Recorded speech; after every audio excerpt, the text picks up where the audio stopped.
then we'll go from there. Okay. So,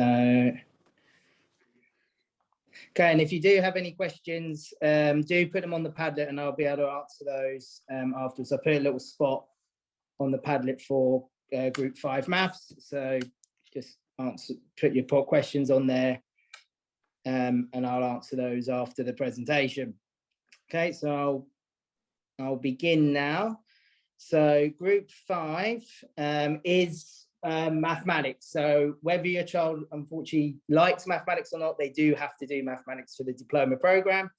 And it does tie into all the core elements. So for theory of knowledge, it is one of the areas of knowledge that they will explore. So both in their TOK lessons and in their mathematics lessons, you will be looking at the concept of how mathematics is learned and how it may be different to other areas of knowledge, and how using that insight gives you a different perspective on different types of questions. For the extended essay in the core component, you can choose mathematics as your subject, which is a topic that some students may wish to choose if they're looking to go to university to study things like maths, theoretical physics, computer science, engineering, or architecture, and they want to demonstrate the ability to use mathematics to model problems. Then the extended essay is an option. And for creativity, activity, and services, it is one of those things where with budgeting, helping other students, younger students in the school with their mathematics, or creating visual resources and displays for mathematics are ways that they can incorporate mathematics into CAS activities along with other things. Okay. Now with mathematics, there are two possible routes. So I'll quickly just go through what the difference is between the two. So analysis and approaches, there is a non-calculator paper on this route. High level do have an extra paper, paper 3, which is a problem solving paper. For the analysis and approaches route, there is a lot more emphasis on trigonometry and calculus compared to the other route. And you'll need to know how to solve problems without a calculator. And the methods used for solving problems is the real focus of this course. So for students that really appreciate mathematical working out, this is kind of more the route that they'd be interested in. For the application interpretation, they're both calculator papers, so the shorter and longer style questions are separated. Currently at Bogarts, we do not offer the high route application interpretation, although that has a separate third paper. And if there's enough interest, it is something we can look in. The topics are more statistics and probability, and it's about utilizing the tools on your graphical calculator and able to understand the context of the solutions into the problems that you are solving. So that's where the application interpretation route goes. How is it assessed? So just very quickly, all the courses have an exploration that they do, which is the internal assessment component, where they need to do a 12 to 20 page exploration on mathematics. So they could be looking at a problem they wish to solve in real life using mathematics, or developing more research into an area of mathematics that they're interested in. That's the 3 minutes. So I'll just quickly finish. So it's really where their inquiry goes into what they wish to explore. And then for the exam papers, standard level have a 1 hour, paper 1 is 1 hour, 30 minutes. It's non-calculator for the analysis and calculator for the applications. While for the higher level, it's a 2 hour paper and it's worth 30% of their grade, while the standard level is worth 40%. Paper 2 is the calculator paper for analysis and the longer questions for the A&I, and that's the other 40%. And it's an hour and a half, and it's 2 hours for the higher level, worth 30%, because the final 20% for the higher level is the problem solving paper, which is 2 questions in an hour. Okay. So if you do have any questions, do put them on the Padlet and I will answer them on there for you. Okay, so I think that's me done. So I'll stop my share and on to the next subject. Okay. Okay, so we'll share my screen too.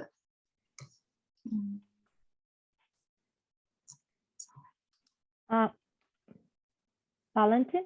Yeah. Oh, do you prefer to begin with language B? I don't know. I'm not sure if I was going to be the first one or no. Sorry. Yeah, I can go if it's okay for you. Sorry, guys, before I start, do we have any parents? I think it's one, maybe one. I think there is one parent in the channel. Okay, okay. Okay, so I start the presentation. Let me open. Okay, so I'm Valentine, subject leader for French, and I will explain language A, so language and literature in DP.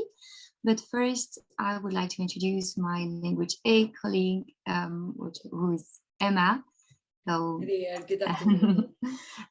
English head of departments. Okay, so as Colin already said, language A is a language and literature class, so it's only for native or perfectly fluent speakers. And in our school, we offer French and English. It means it's if a student is not bilingual in French or in English, SSST might be a better option. It's literature focused curriculum. So of course we have to read some literary and non-literary works. They are divided into 3 groups: works in translation written by authors on the prescribed reading list, works originally written in the language studied, and free choice work. Students can choose between standard level and higher level, 4 books minimum for standard level and 6 for high level. It means that high level students have 1 extra class per week where they are asked to develop a deeper reflection and read more books. I show you the assessment so you can see there's no big difference between standard and high level. 2 papers, a paper 1 and a paper 2, and also 1 internal assessment, which is an individual oral.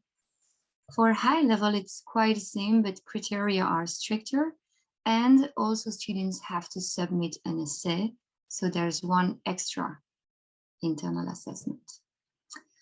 The criteria are focused on language and literature skills, but what it's important for us is to open them to global issues, making global links.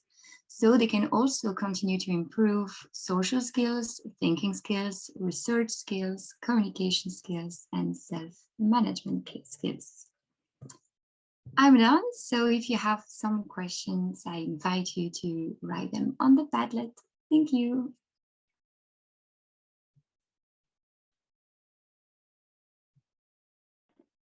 All right, I'm going to present now specifically language B. I have it right here and here.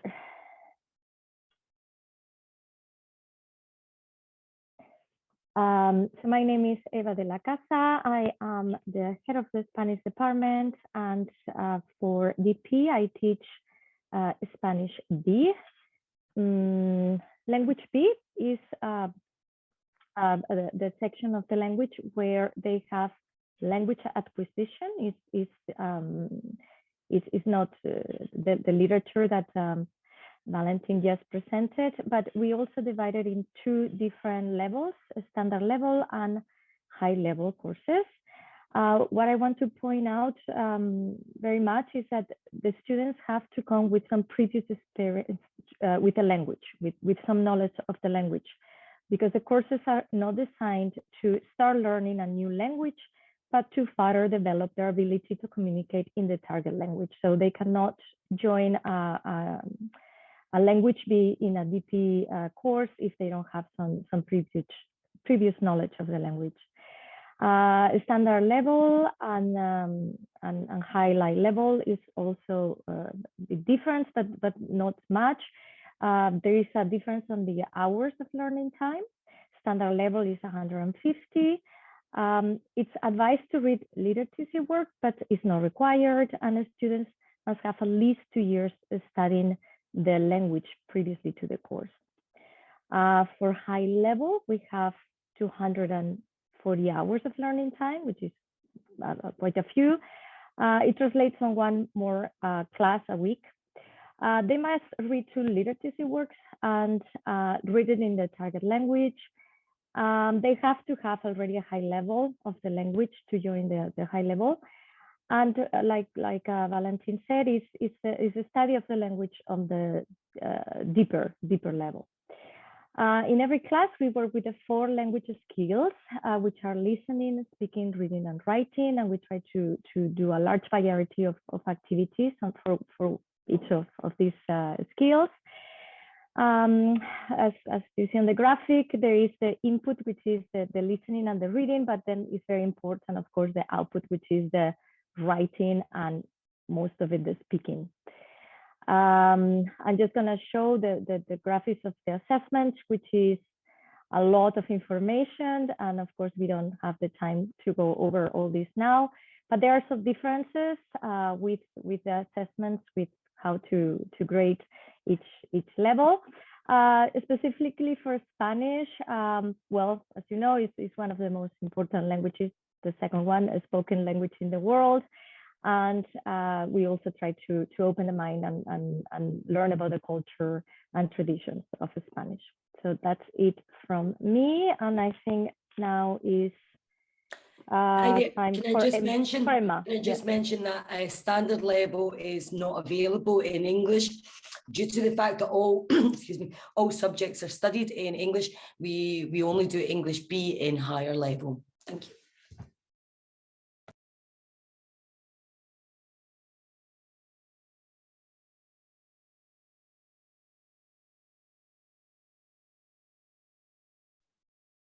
Sorry, just to tell you that I will go to MYP for the other presentation. So see you later, everybody. I guess it's supposed to be Chris Yoder's turn. Yes, but he might still be in the MYP channel. Armando, would you like to speak about economics and business? Is Armando here? Yeah, okay. Excellent. I can do that. I thought it was Chris's turn, so I will just. If you want, I can go here and talk. No, it's all right. Here. Let me.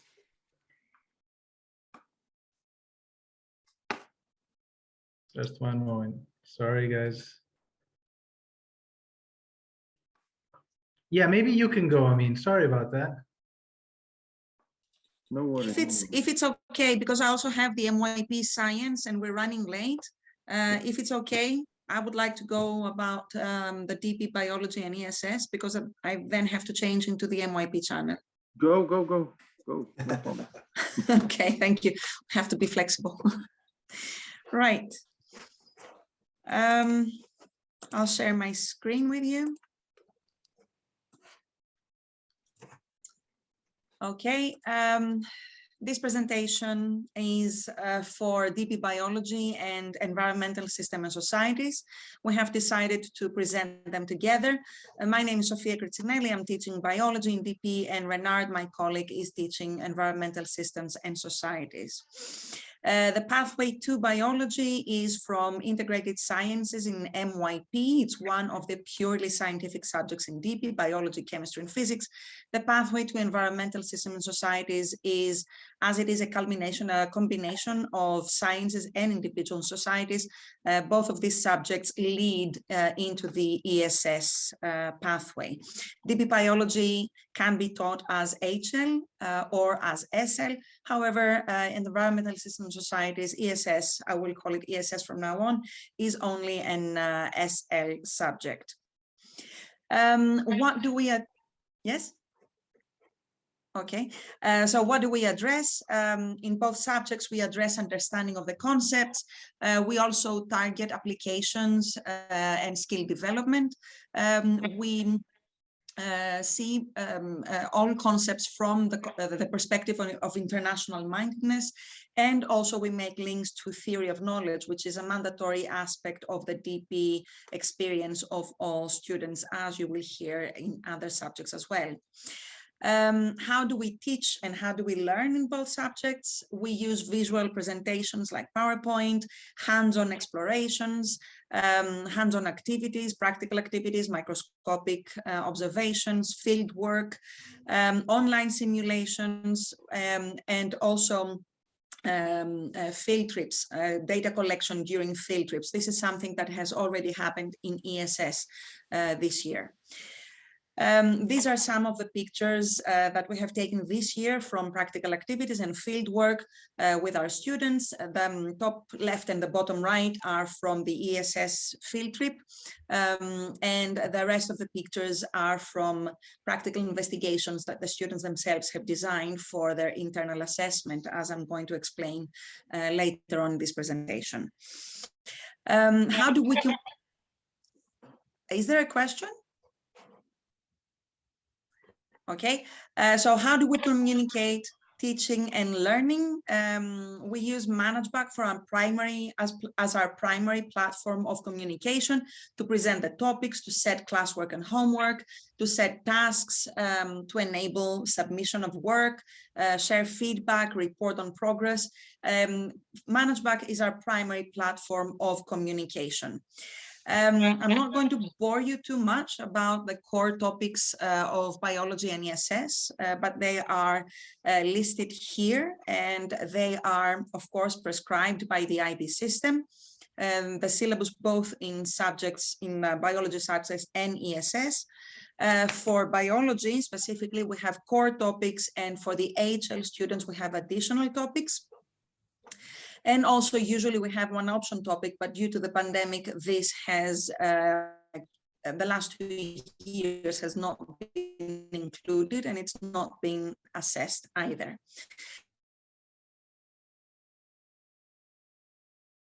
The links between society structures and environmental issues. Assessment in both subjects, target knowledge and understanding, as we said, also application of skills. And because they are both experimental subjects, we also target formulation, analysis, and evaluation, which is usually addressed through practical investigations. In both subjects, we have internal assessment aspect, and we have externally assessed aspects of the subjects. For internal assessment, apart from formative tasks and end of unit exams, students are also assessed for a lab report, which is called internal assessment because it is assessed by their teacher, and this counts for 20% in biology. In ESS, I'm coming back to the biology later. In ESS, the internal assessment counts for the external assessment in biology is an exam that students are taking at the end of their DP2 year, and it currently consists of 2 papers, paper 1 with multiple choice questions and paper 2 with short and extended response questions and data analysis questions, and this counts for 80%. In ESS, the external assessment, again with 2 papers, counts for the 75% of the overall grade. If you have any questions, please add them to the Padlet and we will be happy to answer them. So thank you very much.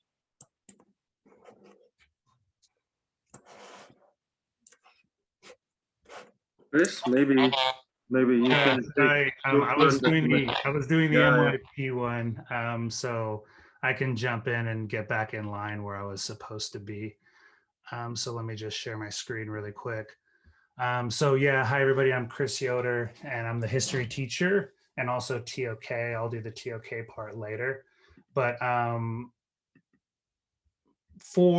as Colin explained in the main room, individuals and societies is group 3 in the DP. The current courses we offer in that are business management, economics, history, psychology, environmental systems and societies. There's a bunch of other courses that are really interesting and cool that hopefully we can offer, global politics, geography in particular, but lots of other ones like world religion, philosophy, things like that. So history fits into that family. And so again, DP history at BIS and a recurring theme that you might hear in terms of anything related to individuals and societies is that it's concept based. A lot of preconceived sort of concepts about history. People think it's a content-based course, and obviously to an extent it is. You have to know content, but we look at content as case studies within concepts. Concepts always come first, and then content are used as case studies to really emphasize concepts. And a lot of what I just heard Sophia say about history, it applies to, or excuse me, about biology and ESS, obviously it applies to history as well. Standard level, high level, different exams, IA, it all applies. The course is broken down into the same sort of functionality. So I don't need to repeat because we had that excellent explanation before. It's just this. Here it's in history. There's different components and it's all important and there's different elements to it. Students can take standard level and high level. And so what I mean by concept based is you can see we have to choose case studies to fit in, but the main unit that we start the year out is from the IB. These are IB, options that we can choose to study. There's 12 of them for world history, and we emphasize the emergence of democratic states in 1850 to 2000 in that era, and then also 20th century authoritarian states. So you can see there's not prescribed content. We can choose to look at any sort of democratic states as case studies and any 20th century authoritarian states as case studies, which we do. But the essence is looking at, which conditions led to the demand for the establishment of democracy, and what methods do authoritarian leaders use to maintain and keep power, just concepts like that. How do authoritarian leaders use propaganda in order to maintain power? To what extent do democratic governments, to what extent are the policies used by democratic governments effective in achieving their aims? So just broad concepts that are not tied to any specific region or case study, and then we bring in case studies as examples. People will discuss, well, authoritarian leaders use propaganda to a large extent, and then so examples, let's talk about examples, and they inquire and find examples and explore that using various examples from around the globe and from different time periods, as long as it's within the 20th century. And then there's 5 prescribed subjects that we choose from. And this one that we do at BIS is called Conflict and Intervention, and the case studies are Rwanda and Kosovo. We're sitting here in Brussels, the capital of the European Union, the capital headquarters of NATO. And so looking at the European and NATO and also United Nations involvement in Rwanda and Kosovo, it's just really relevant and significant to students here in Brussels in particular. And so those were obviously really significant conflicts, happened recently, and there was huge conflict, and there was also global intervention. And so analyzing the ways that global organizations, things like the European Union, the United Nations, NATO, understanding those organizations, understanding their roles, and understanding with case studies how they actually intervene in conflicts. To what extent is it successful? To what extent are there shortcomings? It's conceptual like that. It's an emphasis on global organizations like the ones I listed, and the case studies are Rwanda and Kosovo. So again, it's really relevant to students in Brussels in particular, no matter where students come from in the world, no matter where they've been. If you're sitting in Brussels, things like the European Union and NATO are particularly relevant just because they're headquartered here. And so that's a really, really cool unit for that reason. Among others.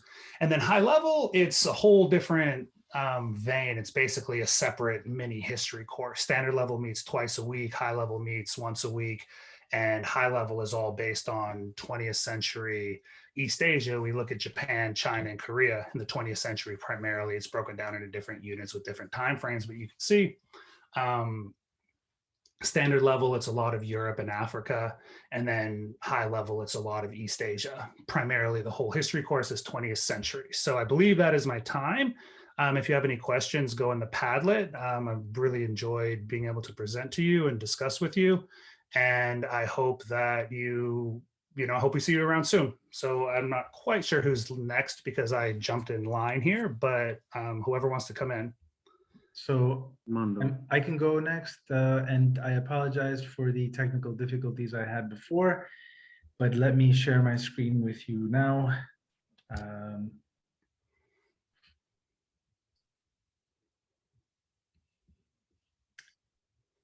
So I am the DP Business Management and DP Economics teacher at Bogarts. My name is Armando, and today I will be describing a little bit about the course, a little bit about myself, and a little comparison of between the two courses. So this is my second career. I previously was involved in the private sector. I worked in a couple of different countries for numerous years before becoming a teacher. So I think that's an advantage I can bring into the classroom, just real world experience. And I hope to have that help the teaching that I do with the students. In the next slide, we can see how the business management course is divided into 5 main units. They are business environment, marketing, finance, human resources, and operations.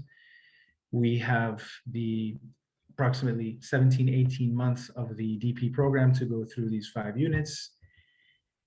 In the next slide, we can see how in line with the IB philosophy, the goal of the course is to build these bridges between the 6 foundational concepts, which are in the top box, and the content of the business course in the form of the tools, the techniques, the theories, all of which are in the subject guide and in the syllabus, as well as the contexts, which are case studies and examples from the real world about businesses. In the next slide, we can see how the DP economics course is divided into 3 main units. Those are microeconomics, macroeconomics, and the global economy. In microeconomics, we study the classical foundations of economics and the theory of the firm. In macroeconomics, we discuss country level workings, so things like fiscal policy, monetary policy, inflation, the unemployment rate. And in the global economy, it's really comprising of 2 main ideas. So things like exchange rates, global trade, but also there's a human development and an economic development aspect of it, which is normally covered in the 2nd year of the course. In the next slide, we can see how, again, we have a diagram that explains how, following the IB philosophy, the learner is in the middle, and in the following concentric circles, the learner is focused on those 3 big units, the 9 main concepts of the course, and in addition to that, we focus on the real world issues to connect the concepts to the real world. In the final slide, we can do a little comparison, a quick comparison between the 2 courses. So I would say that the business course is a bit more content focused, whereas economics is a bit more concept focused. So I believe Chris already did a good job of explaining the difference between content and concepts. Of course, there's content in both subjects, but business is a bit more heavy on the content, economics on the concepts. There's a lot of reading to do with both courses, but there's more reading in business, more diagrams in economics. Students need to be able to write, they need to be able to think critically in both courses. There are real world case studies and applications in both economics and business. And finally, I'd like to point out that business is not about learning how to open one's own company, so it is not entrepreneurial. And economics, even though there are some basic mathematical concepts the students need to be familiar with, it is not very or overly mathematical. I hope this provided some insight into the 2 courses. Thank you very much for your attention, and I'll turn it over to one of my colleagues now.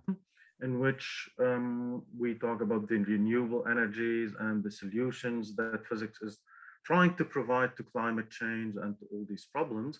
And so these were the units of the standard level program. The high level physics allows students to extend most of these topics with a little bit more depth.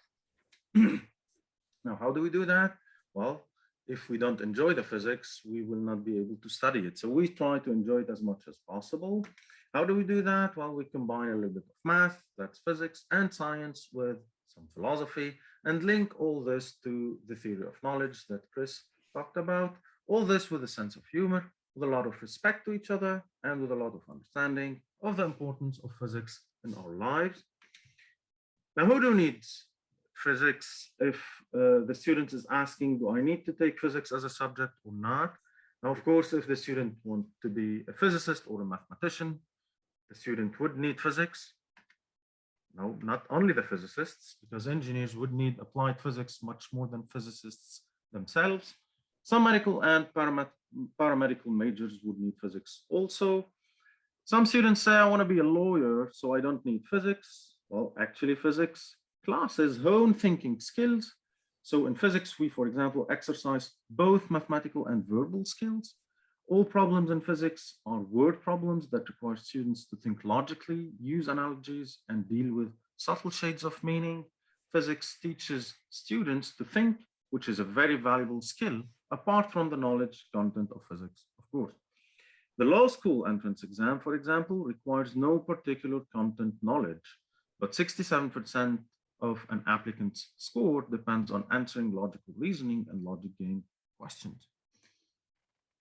Some students say, okay, I want to be an artist. I don't need physics. Well, the surprise is that knowledge of physics is needed to truly understand music, arts, and literature. Physics is the science that deals with sound. It is impossible, for example, to understand how a musical instrument works or to build a theory of music without using physics. Einstein, for instance, was an accomplished violinist. Physics is also the science of light. What is more basic to an understanding of art? And with saying that Leonardo da Vinci was not only a great artist, everyone knows him, he was also an outstanding physicist and an engineer as well. One of the first to develop a wave theory of light. Now, if you still have other questions about physics and the choices of other subjects, please go to the Padlet. And I don't know if, Jack, you're ready. All right, maybe I can go next. Would that be okay? Yeah. I'm hoping that my screen will. Okay, there we go. Oh, very good. So good afternoon, everybody. I just need to minimize.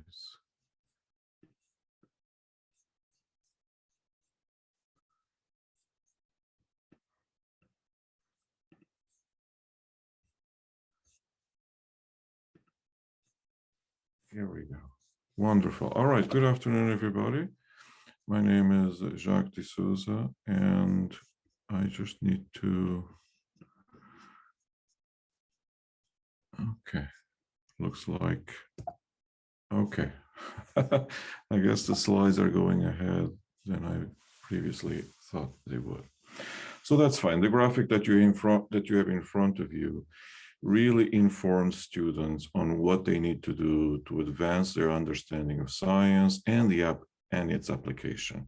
So you can see here on the bottom right-hand side, there is an opportunity for community analysis and feedback, as well as on the left side, benefits and outcomes. These feed into a process where students are led through a scientific method to actually perform experiments, collect data, process that data, and then draw the meaning from it so that it can be applied to a wider context.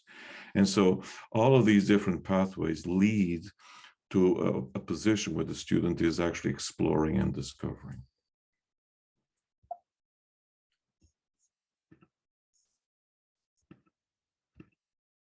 So if we look at the syllabus, you have the SL stream and the HL stream.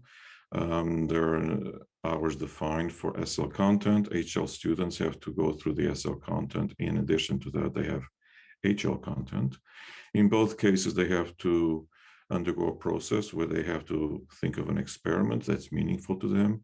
and then write it up, and we term that as internal assessment. So for an SL student, the internal assessment plus the laboratory activities amount to 40 hours.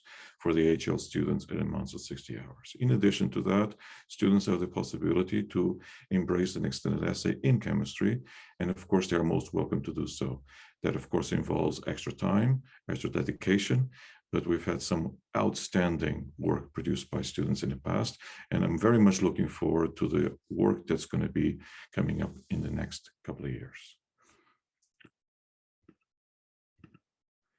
So each topic that is covered in the DP chemistry program embraces the following processes. There has to be an idea, there has to be an essential idea, there's application and skills, there has to be an emphasis on international mindedness, theory of knowledge, there has to be an ability to link various subjects. And all of this is done to ensure that there is a cohesive experience, not only achieved by the student, but also by the teacher, as the relationship between the teacher and the student develops, and also between students themselves. So what is the goal? Well, the goal is to reach every DP chemistry student. Fantastic. In one class? No, in every class, every day. Fantastic. How are we going to be able to achieve that? Well, I'm trying out a procedure that involves flipped learning. This means that the fundamentals, the basic understanding is done at home. And then when the student comes to class, in the presence of the teacher, the student is immersed in activities that really delve into evaluation and creativity. So of course, we have to embrace the IB learner profile. We want students to be knowledgeable, open-minded, principled, inquirer, learners, risk takers, but we also need to be able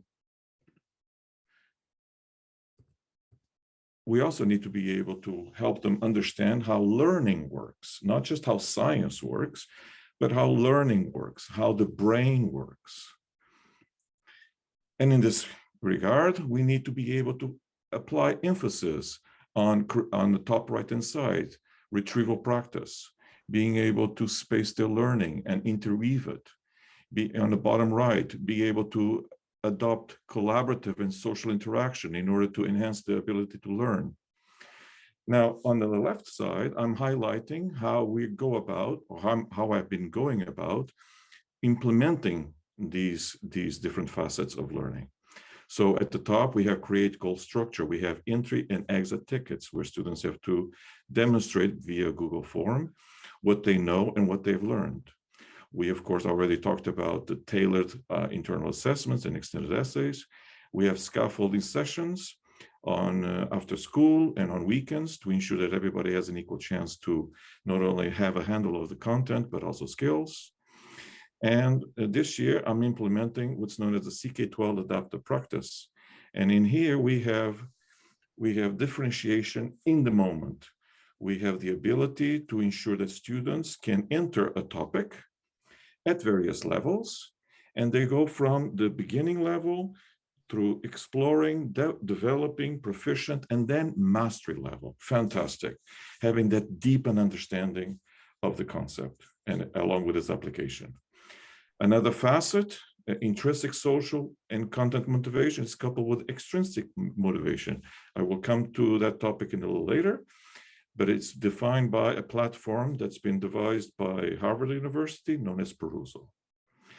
And then how do students draw meaning of all this and how is it applied to society? I mean, that is the ultimate goal, to have informed students that can address challenges that we all face.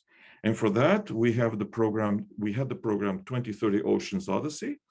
If you wish to have more details about this program, feel free to check online the bulletin, which is a new service, and type in 2030 Ocean Odyssey. And you will see that students were really motivated to figure out what are the exact challenges of the bodies of water in our planet. And so they came up with a program in collaboration with the European Commission. And it was a fantastic learning experience. But of course, that learning experience has to be based on evidence. And so for that, 15-year-olds had access to my expertise. And so we actually delved into review papers, peer-reviewed journals that actually were authored by scientists from known universities. And so I was able to tailor that information so that a student that just came out of middle school has a handle on what the actual scientific facts are and embrace those facts and try to renew them and create something meaningful that can be put into a document as I detailed a moment ago. So as the final slide, I'm just going to access 3 different links, a few seconds of each link, just to give you a flavor of the possibilities that exist. Okay. So I am Kayla Human. I am the DP psychology teacher and also the school counselor. And for this presentation, I'm not going to focus at all on assessments. If you have questions about the assessments, post it on Padlet. We know that there are assessments for every single subject, and I'm a firm believer that it is the interest and the engagement with the content that ensures excellent achievement in assessments. So I'm going to go through the content of the DP psychology program instead. So we have 3 core curriculums and an additional one called research methodology. Research methodology is aimed specifically at our HL learners, and they write an additional paper based purely on research methodology. For standard level and higher level students, we do 3 core approaches, and these basically serve as the foundation of psychology in first year university, and they cover the 3 main areas of psychology research today. So the first one is the biological approach, and there we look at things like how does the brain influence behavior. We look at pheromones, we look at hormones, we look at neurotransmitters, we look at structural aspects of the brain that can determine human behavior. We also look at the process of evolution. In the cognitive approach, we focus more on examining the human mind as a computer.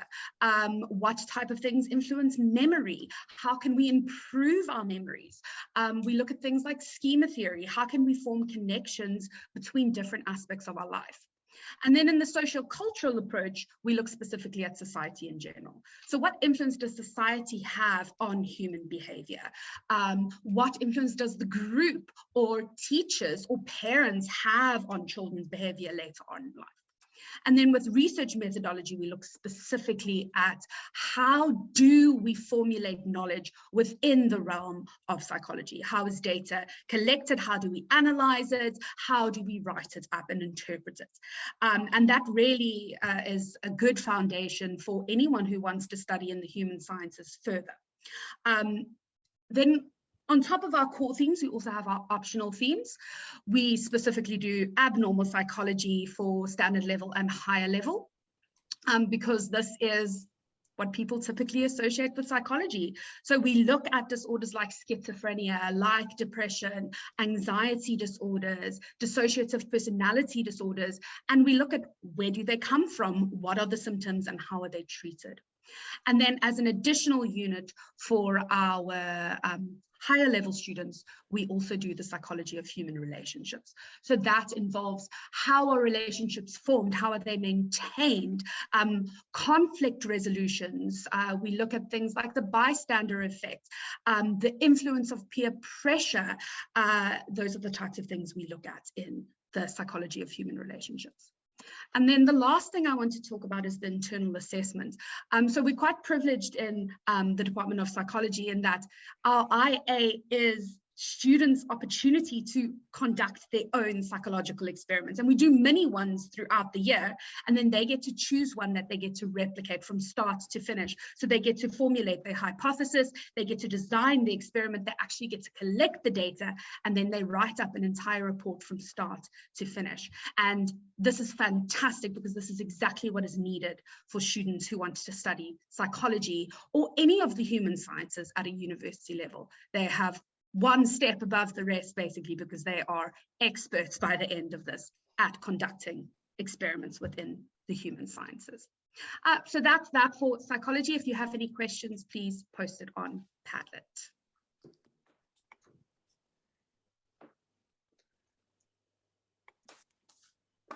So who do we have? It's Chiara. It's Chiara. I've seen Chiara. Where are you, Chiara? I can't see on the screen now. I am here. Ah, there you are. Yay. Right. Yoo-hoo. So Over yes. to you. So can you guys stop sharing maybe? I'm trying, but everything's in French. Everything's in French. Oh, okay. So I'll wait a tiny bit more. Yes, so I'm the visual art teacher of MYP and DP. And I will share my presentation as soon as possible. Thank you so much. Just going to make this big. Wait a second. Voila. Ah, the magic of Zoom.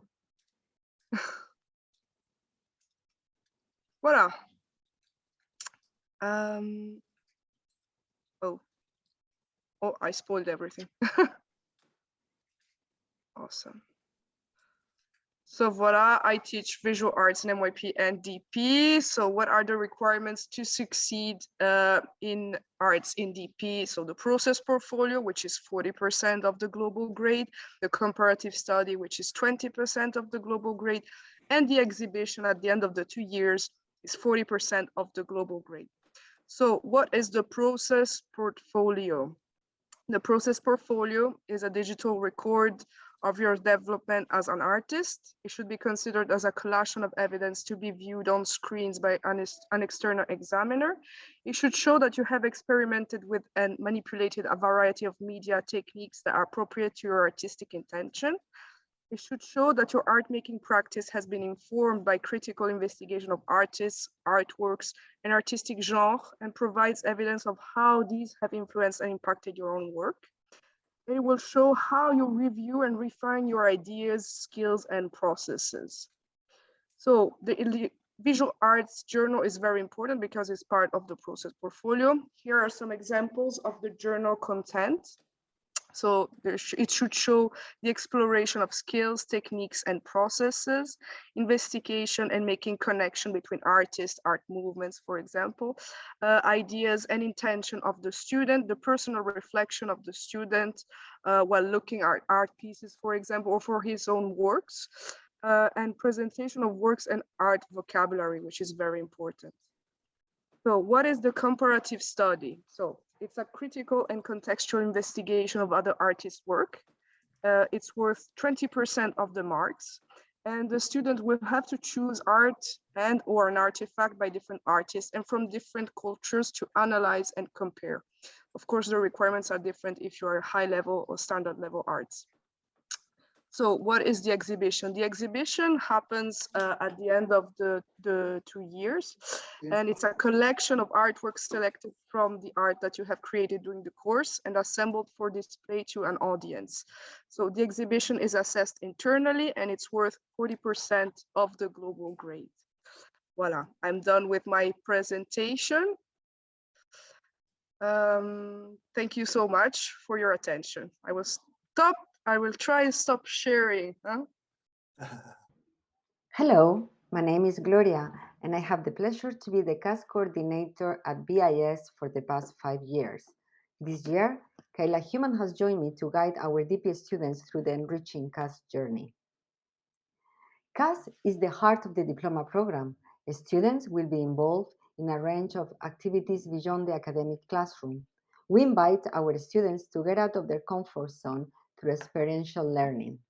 So what CAS stands for? C stands for creativity, A for action, and S stands for service. Through creativity, our students will be exploring ideas leading to an original or interpretative product or performance. For example, learning a new language, playing a new music instrument, or learning a new music piece, photography, and so on and so forth. Through action, our students will develop healthy habits and physical exertion contributing to a healthy lifestyle. For example, running 10K, half a marathon. Anyway, we also encourage them to practice new sports, or for example, learning to practice yoga, rock climbing, do push-up challenges, etc. Through service, we encourage collaborative and reciprocal engagement with the community in response to an authentic need. For example, They organize cleanup days on campus, in the forest, or in their neighborhood. They fundraise for charities, they volunteer. Our students have done many meaningful CAS services. CAS experiences should be a personal challenge. And as you can see, CAS enables students to enhance their personal and interpersonal development. A meaningful CAS program is a journey of self-discovery. For many, CAS is a profound and life-changing experience. So what are the students' responsibilities? Key to the students' CAS program is personal engagement, choice, and enjoyment of CAS experiences. Students should undertake a variety of CAS experiences, one of each strand of CAS per trimester, for a minimum of 18 months. They must also undertake at least one CAS project with a minimum duration of 1 month. Students reflect on CAS experiences at significant moments throughout CAS and maintain a CAS portfolio. Using evidence from their portfolio, students will demonstrate achievement of the 7 CAS learning outcomes. The program begins in September and it takes 18 months to complete. The first CAS interview, we draft their plan for the CAS program. Throughout the year, they will meet to review their progress. The program finishes on the 30th of March in DP2. Final interview in which they will show that they've done a minimum of 16 experiences and 1 project. So this is all for us, and I hope you enjoyed this presentation. And thank you for watching. And if you want to learn more about it, please don't hesitate in reaching out. Have a nice evening.